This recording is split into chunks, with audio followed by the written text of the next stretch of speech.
So ayan na mga boss, tatanggalin na natin itong kuha niya.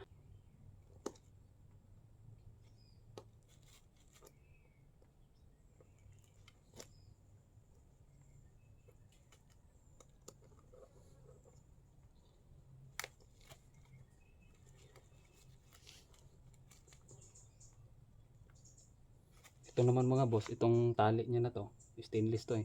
Kasama na to nung binili ko yung itong CB boots. So kasama niya sa CB boots. Yung itong dito, kasi nasira na yung dati. Hindi ko pa napalitan kasi to eh. So zip tie lang yung nilagay ko, yung cable tie.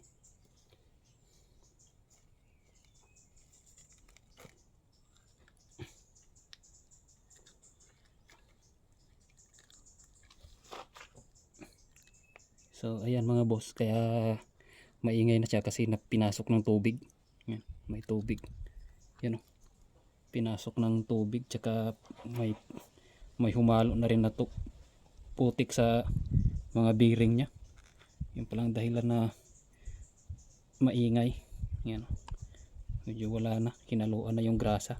Yung grasa may putik na, tsaka may tubig. So yan, babaklasin ko ito ngayon. Re-repack ko. Yan pala. Yan pala mga boss. Ito siya. Pagka tatanggalin natin tong CB joint na to, yung CB joint niya, pupukpukin lang natin dito, yung biglaang pukpuk yan. Dito lang banda sa mga dito niya para hindi masira. Pero advice ko sa inyo mga boss, kung ayaw nyo namang magtanggal nito, kasi mahirap din ibalik eh. Matigas. Minsan lalo na pag wala kang mga gamit na kuwan, mga special na gamit. Wala kang gato. Sa akin ginagamitan ko ng gato to eh. Meron akong kuwan doon, bench vise. So kung wala, pwedeng hindi mo na to tanggalin mga boss yan. Linisin mo na lang, hugasan mo na lang dito, tapos galaw-galawin mo na lang ba. Malilinis to katagalan kasi nagawa ko na to dati. Nung tinamad ako magtanggal, magbaklas. Nakaganito lang, nilinis ko na nakaganito.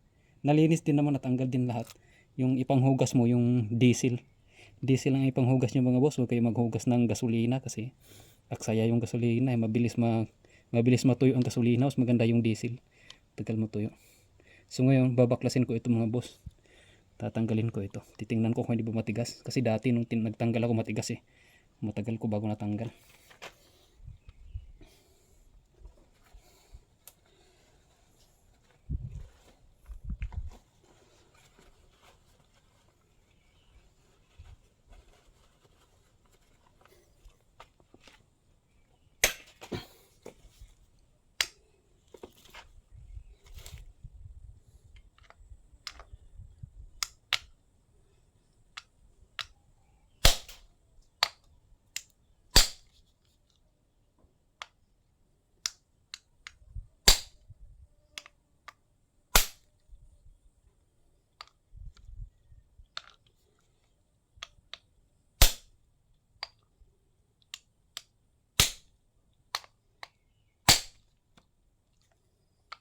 So matigas siya mga boss. So yung isa, yung sa akin, yung malaki, yung sa Delica, yan 4x4 din yan, sobrang lambot, tanggalin, isang pukpok lang tanggal agad. Itong sa multicab talaga matigas to eh, itong sa akin na to, kasi dati matagal ko rin bago natanggal, kaya nung pangalawa kong repack hindi ko na siya tinanggal, nilinis ko na lang siya na nakaganito. Dyan ko na lang nilinis hanggang sa kuwan, talaga natanggal lahat ng dumi. Kaso nga lang matagal maglinis, tsaga-tsaga lang. So ngayon susubukan ko itong tanggalin ulit. Mas maganda pag matanggal para linis na linis talaga, mahugasan natin lahat.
So mga boss, nakailang pukpok na tayo, ayaw niya matanggal.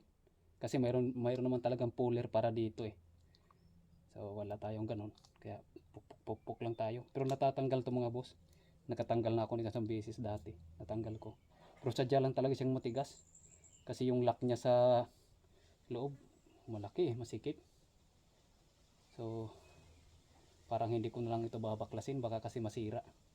Pagka pinilit ko, may mabasag. So malaki pang problema. Kaya hindi ko na lang tatanggalin. So kayo mga boss, pag nagbaklas kayo, subukan yung pukpukin. Pagka natanggal, di mas maigi. Mas mabilis linisin. So ito kasi, hindi ko lang pipilitin kasi nakailang hampas na rin ako eh. Baka mamaya may mabasag, lalo na ito. Pag nabasag to, lalaki pa ang problema. Lalaki pa ang problema ko, kaya lilinisin ko lang to nakaganito. Pagtsatsagaan ko na lang itong linisin. Ito na lang dito yung tatanggalin ko kasi mas mabilis tanggalin tong dito eh.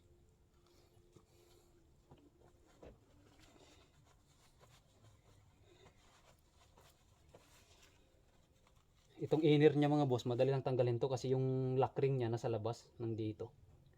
Pag tanggal mo ng lock niya, mahuhugot na siya agad. Ito di ko lang sirain tong aking zip tie kasi naubos na yung zip tie kung ganitong malalaki. Naubos na. Ito maliliit, marami pa ako nito pero hindi ko.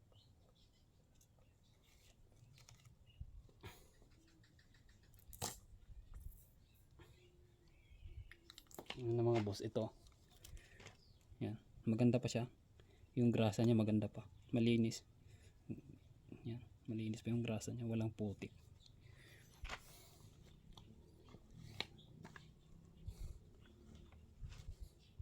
Ayan mga boss. Meron lang to ito siyang ditong lock ring. Nandito lang sa harap. Nandito banda. Nandito sa loob. Yan, pag sinikwat mo, makukuha mo yan. Yan o. Yan o. Yan. Tanggal na. Pagkatanggal ng lock ring na yan, mahuhugot mo na. Yun o. So ito, hindi ko lang ito lilinisin. Kasi maganda pa yan eh. Hindi ko lang muna lilinisin yan kasi madali lang namang gawin. Pagka gusto kong linisin, malilinis ko rin. Kaya hindi ko muna linisin ito kasi sayang din yung grasa. Kunti lang yung grasa ko dyan. Isa na lang yung grasa ko. Baka hindi magkasya. Ito lang muna kasi ito ay importante. Gaganituhin ko lang to paglinis para mabilisan lang. So ayun mga boss, meron na akong diesel dito, panghugas yan. Ito. At meron din akong pinasok dito. Yan, sa bote ng Cobra. May butas konti. Para mamaya pang final na linis, pasirit ko na lang. Yan, pang banlaw pa. Sirit. So kumuha lang ako ng diesel dito sa truck ko. Yan. Canter ko. Wala akong wala akong stock na diesel dito. So sa tangke niya meron naman, kuha lang tayo. Sip-sip na lang. Ayan mga boss, ibinalik ko na lang boss yung inner, yung inner na CB joint ko kasi maganda pa eh. Wala pang problema kasi bago lang kasi to. Wala pa siguro mga nasa mga 5 buwan pa lang to o 4 na buwan, mahigit pa lang mula nung niripak ko ito. So bago pa ito. Wala pang damage yung CB bolts ko kasi bagong palit ko to eh. So ito lang talaga yung nasira kasi pinasok ng tubig at saka ng putik. Kasi yung kalsada dito sa amin, rough road pagka tag-ulan, talagang maraming mga kuhan sa kalsada, mga putik, yung minsan nga talagang lubog na lubog yung gulong sa putik at saka sa tubig, kaya ito pinasok, kaya nasira yan. So ngayon mga boss, hindi ko na lang siya tinanggal kasi yung nakita nyo nga kanina sobrang tigas. So kinakabahan ako baka katagalan kong palo may mabasag. So kaya ang gagawin ko, gaya lang dati nung ginawa ko, kuhanin ko na lang. Kasi kaya tumigas ito kasi nagpalit ako nito mga boss ng lock ring eh. Pinalitan ko to ng lock ring kasi may lock ring to siya doon sa dulo. Kagaya to sa ganito eh, ganito yung forma niya. Yan, ganito. May lock ring siya dito, ito yung sumasabit. So ito kasi yung, nung nagpalit ako nito, bili ko to surplus. Nagpalit ako ng lock ring kasi nasira yung dati kong lock ring. Medyo malaki siya ng konti kaysa dito. Kaya siguro masikip, kaya sobrang tigas niya tanggalin. Kaya hindi ko lang pipilitin, lilinisin ko lang nakaganito. Malilinis mga boss, nasubukan ko na to dati. Pagka kayo magre-repack kayo na sa inyo at saka ganito ang mangyayari, matigas, huwag nyo na lang pilitin, baka mamaya masira, magka problema pa kayo. Yan mga boss, kaya diesel yung ginamit ko dito pang linis. Mas maganda itong diesel kasi matagal siya matuyo. Kasi nakasubok na ako magamit ng gasolina eh. Hindi pa ako natapos maglinis, wala na, ubos na yung gasolina, natuyo na. Mabilis mag-evaporate yung diesel, yung gasolina. Hindi kagaya sa diesel na kahit hanggang bukas, ito hindi pa tumutuyo. Yung gasolina ilang oras lang tuyo na. Kaya hindi ko nire-recommend maglinis na gamitan ng gasolina. Diesel talaga.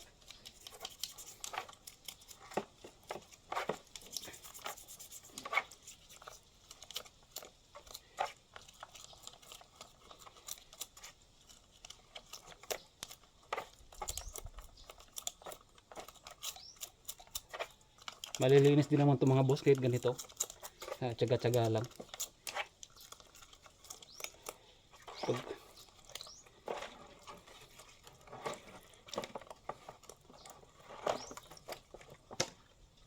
Medyo, kaso nga lang medyo mabigat siya.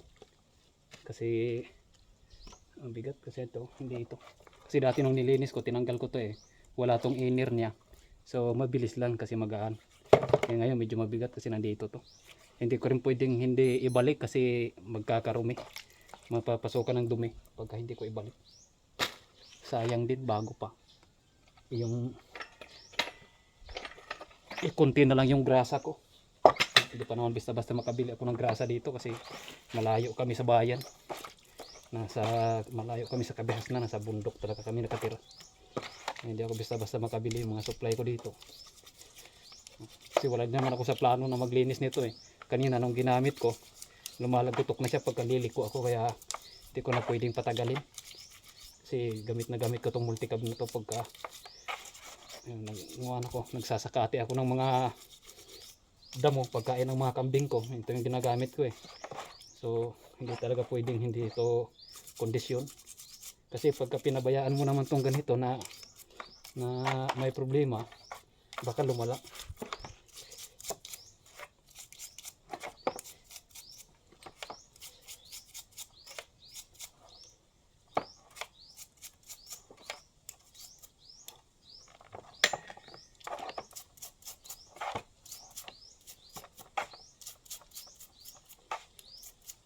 May mga boss oh. Nalinis din naman siya. Tatanggal din naman yung dumi niya.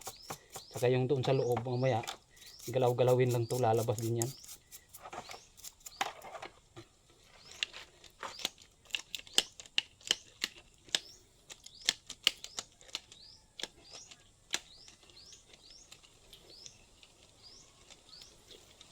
Yung mga boss na alala ko kaya hindi to matanggal. Hindi nga pala ito natatanggal. Itong sa kanan ko. Yan, naalala ko na. Yung sa kanan. Yung nalinis na, naalala ko na. Nakalimutan ko na. Yung kaliwa lang pala yung natatanggal. Ito hindi ito natatanggal kasi winilding na ito eh. Yan. Yan o, may welding. Yan, kita nyo. May welding. Yan. Winilding ko na ito mga boss. Winilding ko to kasi may kuan to eh. Yung isa nito, nung kabila, yung sa kaliwa, nabali yung kaliwa nito.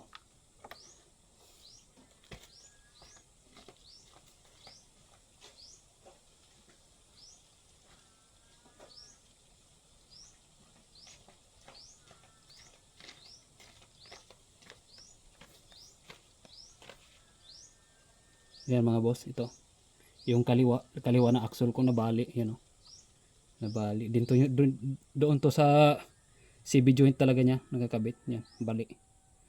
So nabali yung kaliwa. Tapos yung kanan may konti na siyang kuan, may konti ng crack, maliit lang naman, maliit lang yung crack niya. So ngayon para magtagal pa siya ng konti, winilding ko na lang, inispat ko na lang paikot. Hindi naman natamaan yung bearing, hindi rin naman na kuan na compromise yung mga gamit niya doon sa loob. Ang kuan lang, ang problema lang, di ko na matanggal. So pagka tatanggalin ko yan, diretso palit na buo. So winilding ko na lang kasi kaysa naman magpalit ako. Mahal din boss, ito lang, axle lang yung binili ko. Hindi ako makabili sa brand new kasi doon ko sa surplasan. Yung mga nagbibenta surplus, mahal din magbenta. Ito nabili ko rin to ng 1.5, yung bago nasa kaliwa. So nabali siya siguro sa katagalan na, at saka sa sobrang sama ng kalsada namin dito, rough road, talagang talbog-talbog talaga yung sasakyan, yung multicab. Kaya bumigay. Kaya yung isa may crack nga na konti. So para maagapan at hindi ako makapagpalit, winilding ko. Pero isang taon na rin mga boss mula nung winilding ko, hindi naman ako nagka-problema. Yan. Yan ho yung may crack. Winilding ko paikot. Yan. May welding yan. So wala namang problema siya kasi hindi naman natamaan yung, ito lang naman ang gumagalaw dito banda, yung sa may mga kuan niya, sa may mga bulitas niya. So wala din. Yun lang ang problema ko. Hindi ko matanggal. Kaya pala kanina si pukpok ayaw matanggal. Ngayon ko lang naalala nung malinis na. Winilding ko pala yan. So mga isang taon ko na naman itong nagamit mga boss mula nung winilding ko to. Wala namang naging problema. So palagay ko magagamit ko pa to ng matagal bago ako makapagpalit ng bago. Kasi kung hindi ko to winilding siguro malamang matagal na to, nabali na rin to. Gaya nung isa.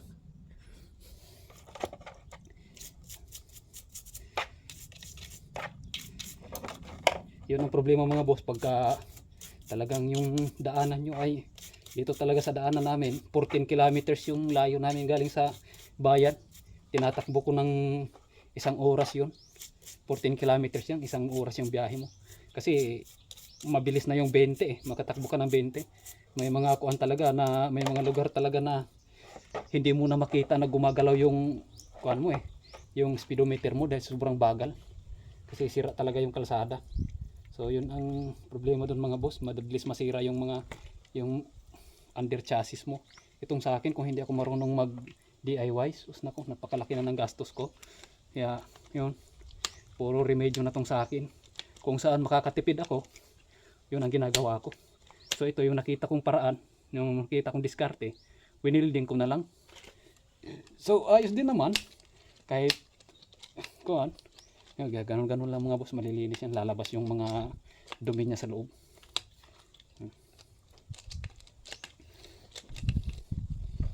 So kayo naman mga boss, kung talagang magka-problema din kayo ng gaya dito sa akin, so mas maigi palitan nyo na lang ng bago. Kasi yung sa akin naman, sa tingin ko magagamit ko pa. Yan, winilding ko na lang muna. Kasi ako lang din naman ang gumagawa eh. So kung sakaling masira, marunong din akong magtanggal. So walang problema sa akin kung magpapalit ako. Kasi kung magpapalit ako nito, yung papalitan ko itong loob lang nito eh. Mayroon na ako dito mga spare. So walang problema sa akin kung masira. Yung mga spare ako doon. So papalitan ko lang to, tsaka itong axle. Ito magagamit pa itong kuan niya. Itong labas niya, itong housing niya magagamit pa, tsaka yung mga bulitas niya magagamit pa yan. Madali lang naman ibalik to mga boss. Marami naman sa YouTube kung paano ito gawin. Doon lang din ako kumukuha ng idea. Ganyan-ganyan lang mga boss hanggang sa malinis. Pero may tendency talaga mga boss dati sa akin, hindi pa rin naka-welding ito, na sobrang tigas talaga, hindi ko matanggal. Ginanito ko lang din paglinis. Mas maigi pa yung mga malalaki eh, yung sa dilik ako tsaka sa pajero ko. So ang bilis lang tanggalin. Isang hampas lang ng martilyo eh, tanggal na. Pero itong sa multicab na to, tigas. Siguro sa akin lang din siguro matigas, yung iba siguro malambot.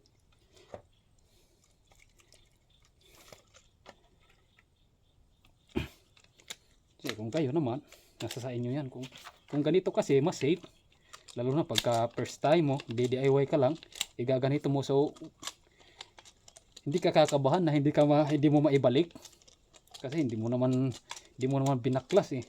So ganyan lang, tatanggalin yan, malilinis din yan kasi matutunaw din naman yung mga dumi sa ilalim eh. Ito malakas magtunaw tong diesel na to eh, pag nagalaw-galaw mo. Ganito lang yung ginagawa ko hanggang pumuti yan dyan sa loob. Wala nang lumabas. Medyo nakakapagod nga lang, lalo na ito mabigat ng doon, may bigat doon sa dulo. So ganun ito na lang ito.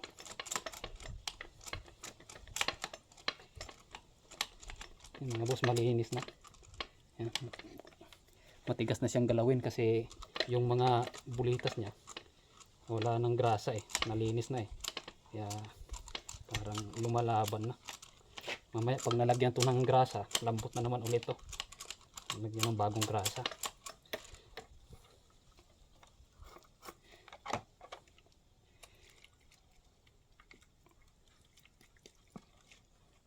Ang kagadahan lang mga boss, pag natanggal nyo, mas mabilis ang paglinis, tsaka malinis na malinis talaga.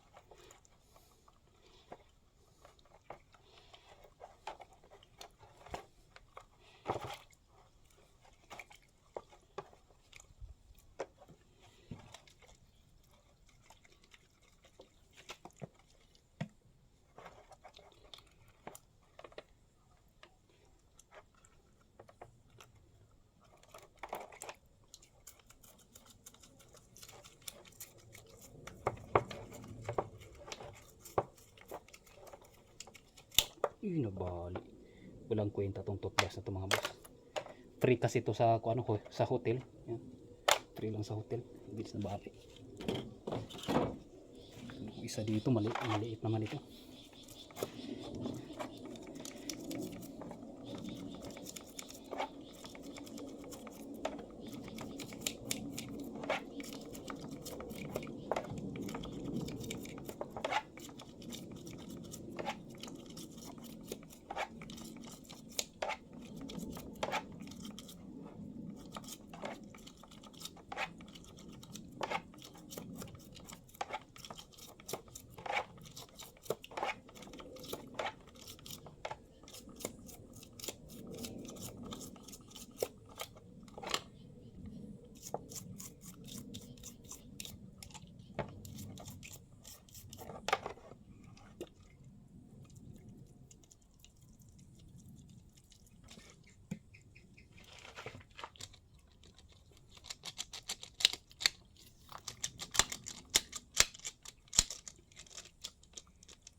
Yan mga boss, malinis na.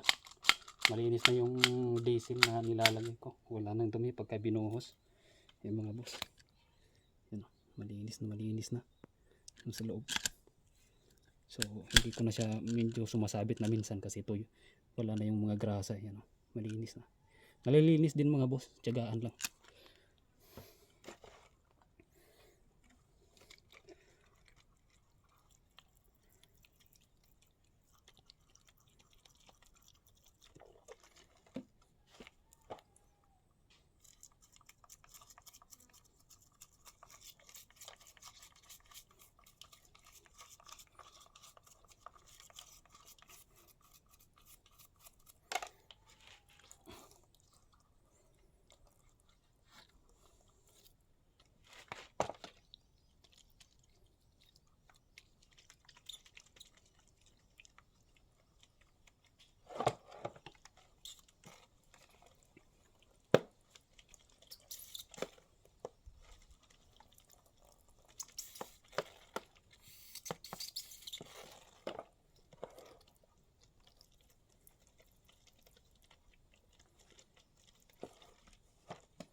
Yan mga boss, oh. Malinaw na yung diesel.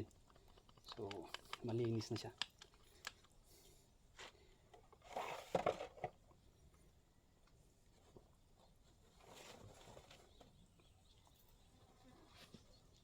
Dumi. Yung sako.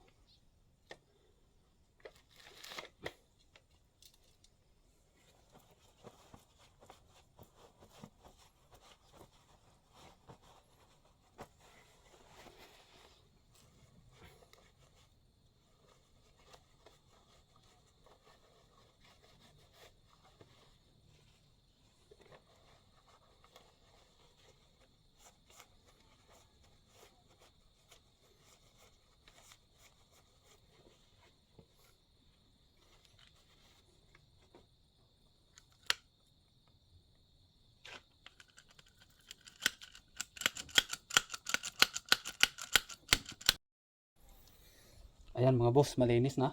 So nabugahan ko ng hangin. So malinis din talaga siya mga bossing kasi nung binugahan ko ng hangin, so may mga lumabas mo na dumi pero konti lang. So ibig sabihin malinis talaga dun sa loob, wala ng laman. Kasi kung may mga dumi-dumi pa to sa loob, binugahan ko ng hangin, eh malakas din yun ang pressure ng compressor. So talsikan sana sa labas pero may lumabas man, mga pakunti-kunti lang na yung parang mga latak na lang na parang puro grasa na lang din. Hindi naman yung putik. Kasi yung putik natunaw na yun kanina sa diesel, sumama na sa diesel yun. So yung mga makakapal na grasa, yun yung naiwan sa loob. Hindi natanggal, pero kunti lang nung binugahan ko lumabas. So malinis na. So babalik na natin yung lalagyan na natin ulit ng grasa. Ito pala yung gamit ko na grasa mga boss. Yan. Extreme pressure Pro 99. So hindi ko alam kung kuan, pero lahat ng sasakyan ko ito yung gamit ko. Maganda din naman siya. High temperature din tong grasa na to.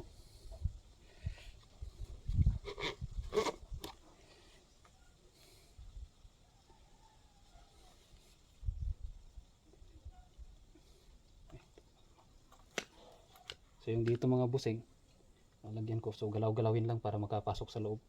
Kasi hindi naman kagaya nung mayroon talagang nabibili na grasa nito, yung may nozzle siya na ipasok mo lang dyan. Pag pinindot mo, pasok dun sa loob. Eh wala akong ganon. Kaya dito na lang. So habang dinidiin to, didiin na. Galaw-galaw. Galaw-galaw yung mga bulitas. Papasok din yan dun sa loob. Tsaka pag uminit, pag mainit, parang nagli-liquefy naman ito ng konti. Kaya kakapasok yan, pumasok na nga agad, oh. Sobrang lambot na, nandun na sa loob.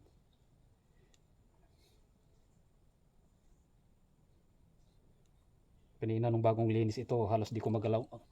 Sumasabit. Ngayon na may grasa na. Yan, sobrang lambot na. Ganda na.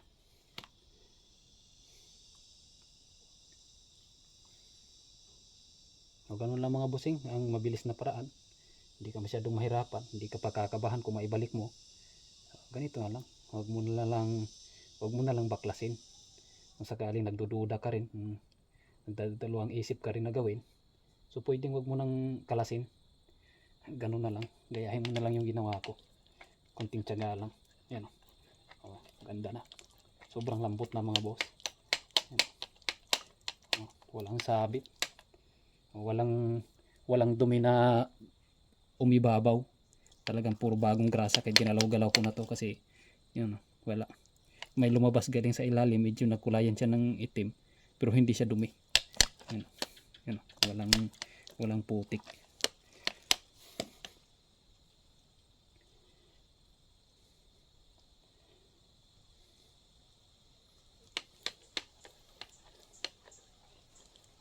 Yan, puno na yun.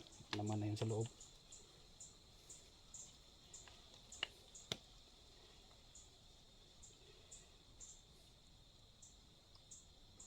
Tsaka itong CB boots, lagyan natin. So wag lang nyo lang punuin busing itong CB boots kasi gumagalaw to eh. Nagko-compress to pag pag lumiliko. Nagko-compress tong CB boots mo. So pag pinuno mo yan, lalabas lang din yung grasa. Sayang lang. Lagyan nyo lang ng kahit kalahati lang. Pangit din naman kung hindi nyo lagyan itong CB boots. Reserva din niya to. Parang spare din niya to, ito sa loob. Ano pag kuhan, hindi basta-basta matuyo. Kasi may stock ka pa dito eh. CB boots. Lilipat lang din yan dyan sa talaga lang ikot. Papasok din yan dyan sa CB joint. May nakikita ako iba hindi na nila nilalagyan to dito. Yan, dyan lang yung pinupuno nila. Pero sa akin, lagyan ko na lang. Wala din namang mawawala eh. Lalagyan natin yan. Pero wag lang punuin. Hanggang kalahati lang.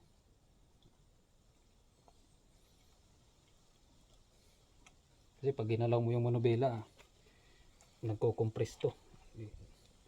Mawawala lang din yung yan sa loob. Yan. Okay na. So, ibalik ko na lang tong clip niya mga boss kasi wala akong stock na mga clip eh. Hindi pa ako nakapagbili. Hindi pa ako naka-order. Marami naman to sa online. Marami to sa Shopee. Hindi na ako nakabili. Balik ko na lang to. Ang problema nito ay maiksi na to. Kasi pinutol ko to ng sagad eh. Dapat pala hindi ko to sinagad ng putol. Problema. Abot pa kaya to. Halos hindi na aabot.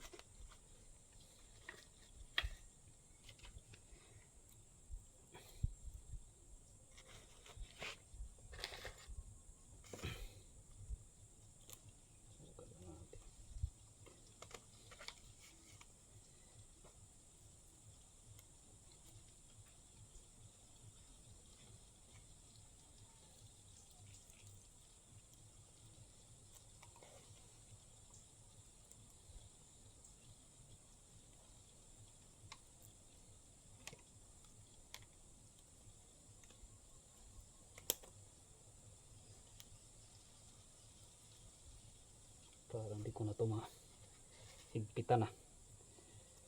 Masyadong maiksi na lang. Alam natin.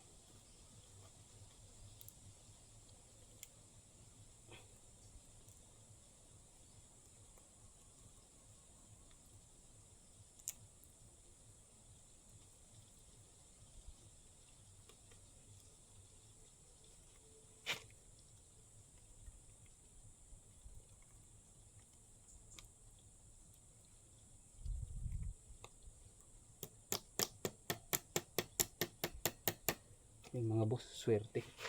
Naibalik pa.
Yung mga boss, ayos na. Pwede na natin ibalik.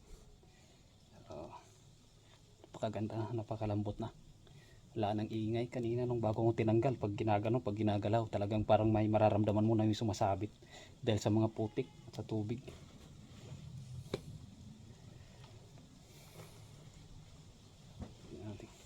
Yung pagbalik nito mga boss, so kung paano mo tinanggal, ganun lang din, pabaliktad.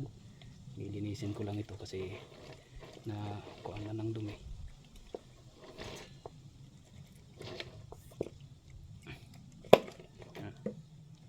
Hindi na natin itong ibalik. Pwede rin mga boss na ipasok mo muna to para di ka mahirapan.